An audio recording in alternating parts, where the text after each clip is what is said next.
I love Dungeons and Dragons! I wish I was playing it right now! But I've got all these quarters! In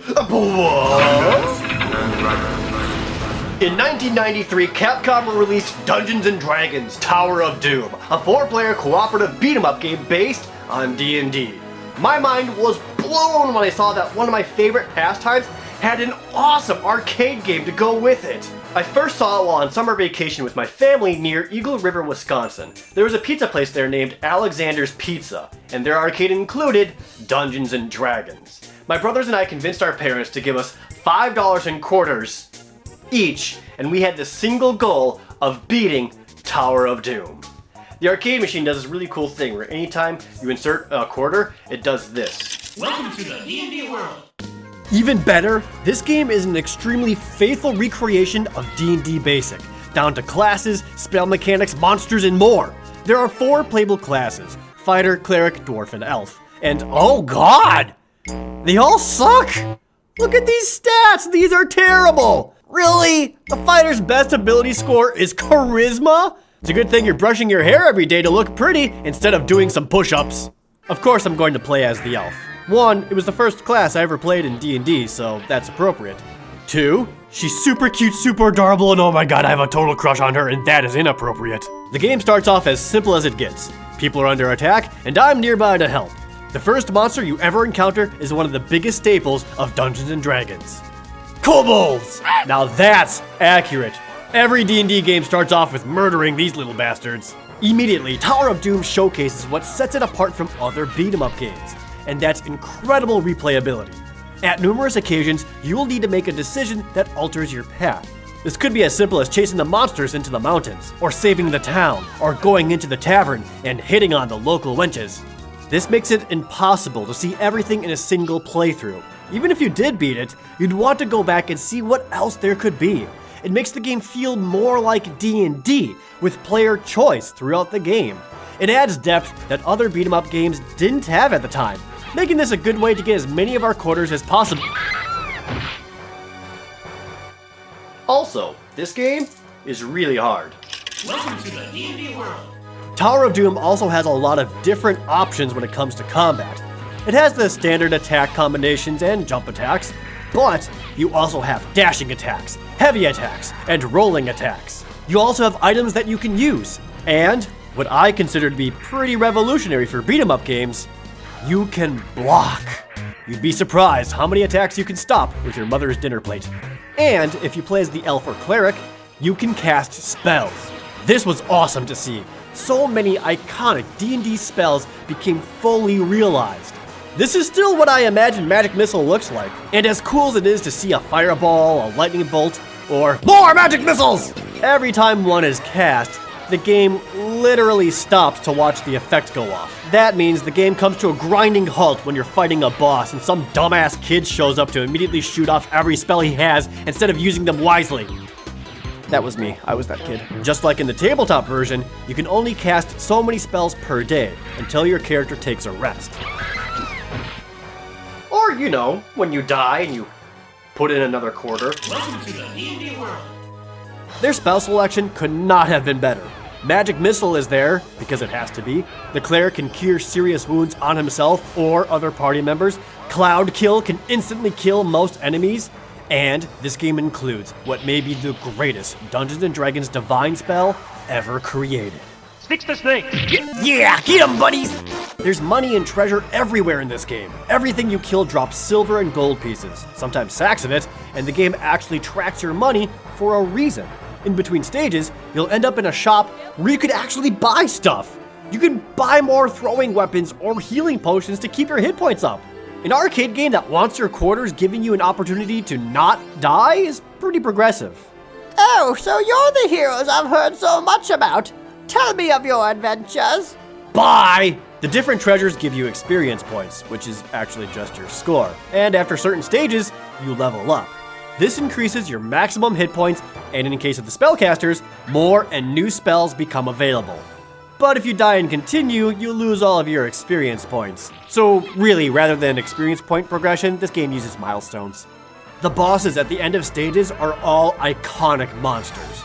You'll fight ogres, displacer beasts, manticores, a troll, and yes, a dragon.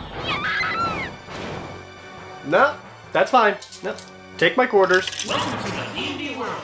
Some bosses are clearly designed to take as many of your quarters as possible, like this black dragon.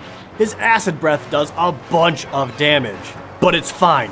I know his weakness. Bonk.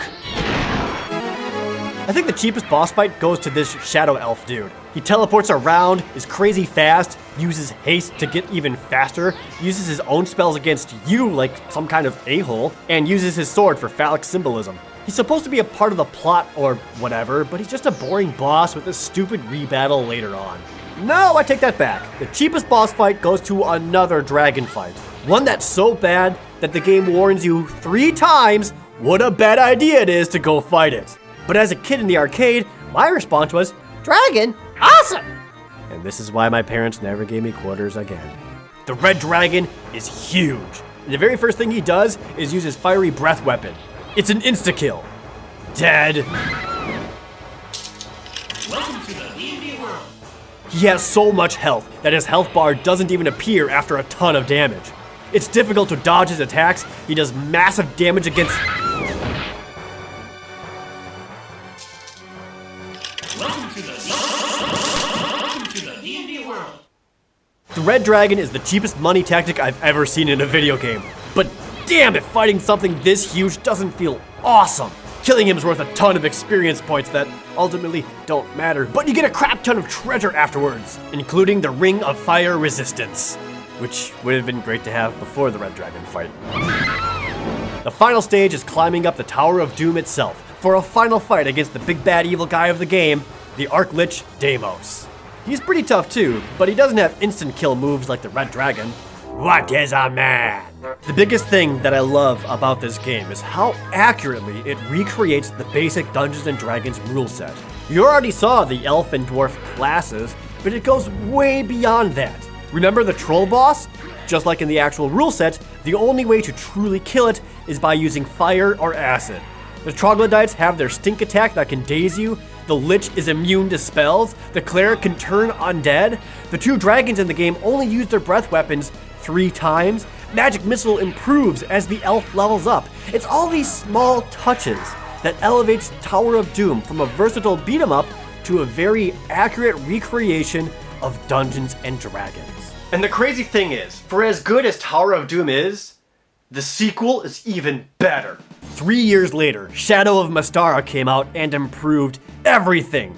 Now you can play as a thief and a magic user. Every character had an alternate costume so 2 people can be the same class. Spells happen faster, combat was made smoother, and everybody has more attack maneuvers they can perform. More spells were included. You can find different equipment and keep it, getting different weapons or defensive magical items or extremely rare weapons. More monsters, more bosses, secret paths available to certain classes, and you have even more replayability in an already great game.